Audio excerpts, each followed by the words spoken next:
नमो भगवते वासुदेवाय. अध्याय 18. ओम श्री परमात्मने नमः. अथ 18. श्लोक 1. अर्जुन उवाच. संन्यासस्य महाबाहो तत्त्वमिच्छामि वेदितुं. त्यागस्य च ऋषिकेश पृथक् केशिनिषूदन. शब्दार्थ. अर्जुन म्हणाला, हे महाबाहो, हे ऋषिकेशा, हे केशिनिषूदना, मी संन्यास आणि त्याग यांचे तत्व वेगवेगळे जाणू इच्छितो. भावार्थ. भगवंताचे मधुर बोल ऐकता ऐकता 18व्या अध्यायात पोहोचलो. या अध्यायात सुरुवातीला गीतेत काय आहे याचा आढावा आहे आणि नंतर गीता का आणि कोणी वाचावी हे सांगणारा उपसंहार आहे. संन्यास आणि त्याग यात फरक काय? अर्जुनाला प्रश्न का पडावा? युद्धभूमीवर त्याग आणि संन्यास याचा विचार का आला? अंतर क्या दोनों की प्रीतमे बोलो हे गाणं आठवलं. एका शब्दाचा अर्थ व्यक्तीनुसार बदलतो. शब्द ब्रह्म आहे. व्यक्ती, काळ, स्थळ, उच्चार यानुसार अर्थ बदलतो. त्याग म्हणजे सोडून देणे आणि संन्यास म्हणजे कर्मफळाचा त्याग. नात्यांचा मोह सोडायला हवा. स्वतःपुरता विचार करणे स्वार्थ आहे. धनुष्य हेच आपले कर्म आहे हे अर्जुनाच्या लक्षात आलं. वैचारिक क्रांती झाली. धर्माच्या बाजूने विचार करून निर्णय घ्यायला हवा हे समजले. सोडायचे असेल तर अविचार, अहंकार, आसक्ती सोडावी. गुंतायचे असेल तर स्वमध्ये गुंतावे. आयुष्यातही असे प्रसंग येतात की सगळे संदर्भ बदलतात. तानाजी पडला तरी गड जिंकावा लागतो. परतीचे दोर कापलेले असतात. अर्जुनाने युद्धात माघार घेतली तर रोषाला सामोरे जावे लागेल हे भान कृष्णामुळे त्याला आले.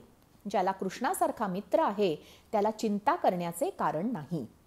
त्याच्यामुळे तो विषादापासून विश्वासापर्यंत सावरला. तुला जमेल असे सांगणारा, धीर देणारा कोणीतरी असावा लागतो. पाठीवर हात ठेवून लढ म्हणणारे कोणीतरी हवे. म्हणून योग्य सल्ला देणारे मित्र असावेत. श्लोक 2 आणि 3. श्री भगवानुवाच. काम्यानां कर्मणान्यासं संन्यासं कवयो विदुः. सर्वकर्मफलत्यागं प्राहुस्त्यागं विचक्षणाः. त्याज्यं दोषवदित्येके कर्म प्राहुर्मनीषिणः. यज्ञदानतपः कर्म न त्याज्यमिति चापरे. शब्दार्थ. भगवान श्रीकृष्ण म्हणाले, कित्येक पंडित काम्य कर्माच्या त्यागाला संन्यास मानतात, तर दुसरे काही विचारकुशल लोक सर्व कर्मांच्या फळाच्या त्यागाला संन्यास म्हणतात. कित्येक विद्वान असे म्हणतात की सर्व कर्मे दोषयुक्त आहेत म्हणून ती टाकणे योग होय, आणि दुसरे विद्वान असे म्हणतात की यज्ञ, दान आणि तपरूप कर्मे टाकणे योग्य नाही. भावार्थ. संन्यास म्हणजे संसाराचा त्याग असे मानले जाते.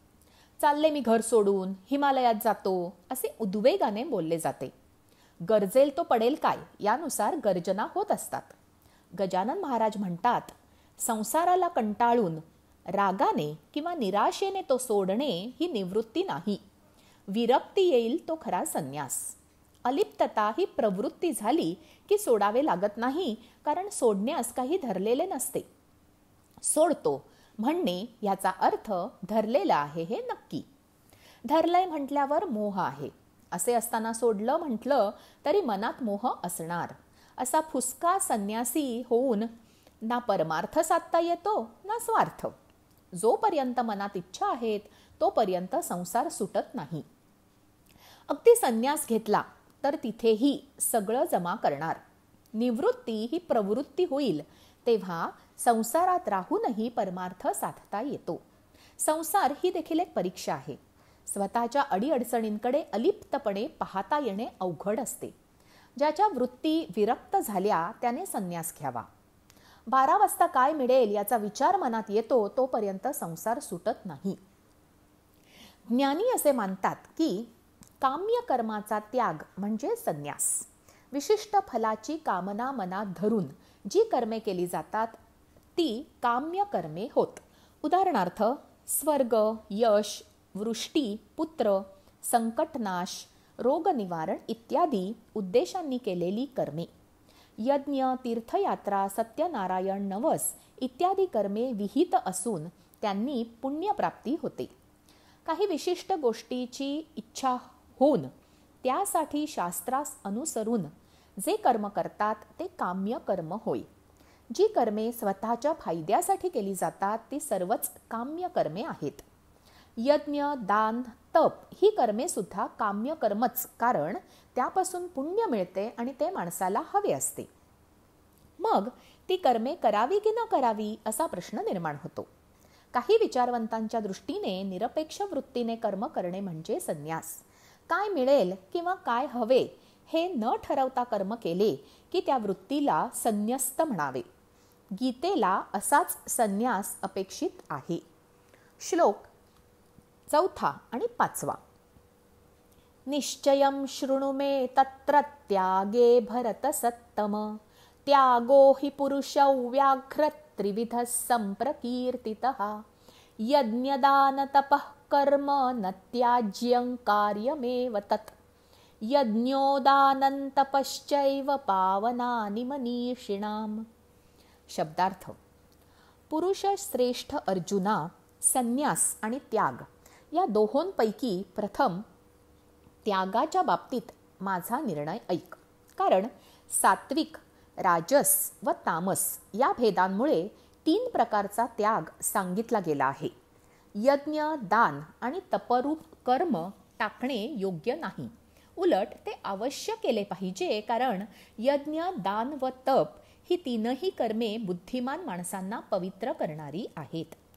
भावार्थ: यज्ञ, दान, तप या क्रिया प्रत्येकाने करायला हव्यात. संन्यास ही पुढची पायरी आहे. मन पूर्ण निर्लेप होण्यासाठी तयारी करावी लागते, सवय लावावी लागते. हे माझं आहे आणि मी याचा उपभोग घेणार या धारणेतून मी देवाचा आहे आणि तो जसे ठेवेल तसे गोड मानीन ही अवस्था येण्यासाठी कित्येक जन्म घ्यावे लागतात. तुकाराम महाराज म्हणतात, ठेविले अनंते तैसेची राहावे चित्ती असू द्यावे समाधान. यातील दुसरा भाग जास्त महत्त्वाचा आहे. समाधानी असणंच लोक विसरून गेलेले आहेत. आपल्याजवळ जे आहे त्याचा विचार करण्यापेक्षा काय नाही ते मिळवण्यासाठी धडपड चाललेली आहे. स्वतःला जे मिळालं नाही ते मुलांना देण्याची इच्छा असते. मुलांना काय हवं हेच लक्षात येत नाही. प्रत्येक माणसाच्या सुखाच्या कल्पना वेगळ्या असतात. लहानपणी आरतीपेक्षा देवापुढे असलेल्या नैवेद्याकडे लक्ष जायचं. आरतीचा कंटाळा यायचा. इतका वेळ एका जागी थांबणं जमायचं नाही. आरती संपली की खाऊ मिळणार या आनंदात आरती म्हणायचो. नंतर खाऊतला रस संपला आणि आरतीत मन रमू लागले. तसे संसारात गुंतणे हळूहळू कमी करावे. यज्ञ, दान आणि तप महत्त्वाचे आहेत, कारण ते हळूहळू आसक्ती सोडायला शिकवतात, द्यायला शिकवतात, अर्पण करायला शिकवतात, देण्यातला आनंद घ्यायला शिकवतात. स्वतःकडे जे आहे त्यातलं थोडं द्यायचं. आहे तेव्हा द्यायचं नाही आणि नसेल तेव्हा नाही म्हणून नाही असं करू नये. यज्ञ, दान आणि तप याचे फळ मागितले नाही तरी मिळतेच. माणूस स्वभावानुसार त्यातला आनंद घेतो. प्रवचन ऐकायला जाणाऱ्यातही प्रकार असतात. गर्दी खूप असते पण खरे जिज्ञासू कमी असतात. कोणी वेळ जात नाही म्हणून, चांगले ऐकायला मिळेल किंवा त्या निमित्ताने लोक भेटतील म्हणून अशा विविध कारणांमुळे जातात. जसा कर्माचा उद्देश तसे फळ, जसा भाव तसा देव. कोणाला यज्ञाची लगबग आवडते, कोणी उत्सव प्रिय असतो, कोणाला त्यातून अर्थार्जन होते, कोणाला समाधान मिळते. कोणी भोजन भाऊ असतात, कोणाला मंत्रघोष तर कोणाला ज्ञान आवडते. ते वातावरण सर्वांना सामावून घेते. दानाचेही असेच असते. देण्यात आनंद आहे तो दिल्यावर कळतो. किरकोळ गोष्ट असते पण ती समाधान देऊन जाते. आपण कोणाच्या उपयोगी पडतो हे मनाला सुखावणारे असते. बोहारीण येते, तीही म्हणते तुम्हाला खूप कपडे मिळू देत म्हणजे मला पण खूप कपडे मिळतील. मी तुम्हाला मग मोठा डबा देईन. हेही नकळत आशीर्वाद देणे आहे. कोणी स्वतःचा मोठेपणा दाखवायला दान देतं, कोणी लोकांना मदत करायला, तर कोणी सगळे देतात म्हणून देतं. देणे महत्वाचे. ओवाळणी असते त्यावेळेस ओवाळणाऱ्याला काही नाही तरी सुपारी देतात. ओवाळणाऱ्याचा तो मान असतो. स्त्रिया ओवाळतात, पुरुष कधी ओवाळत नाहीत, कारण समर्पण हा भाव स्त्रीच्या ठिकाणी जास्त असतो. ती ज्याला आपलं मानते त्यासाठी तन मन धन देते. त्यात फायदा तोटा असा विचार करत नाही. स्त्रीचा हा गुण बिघडला तर कुटुंबाची वाताहत होते. देण्याची हाताला सवय लागायला हवी.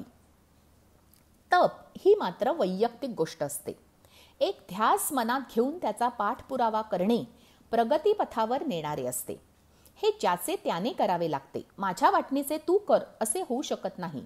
हे करताना कोणी सोबत असले पाहिजे असे नाही. म्हणूनच याला कालमर्यादा नाही, कितीही करू शकतो. यज्ञदानाचे तसे नसते. आजचे निरूपण इतकेच. जय श्री कृष्ण.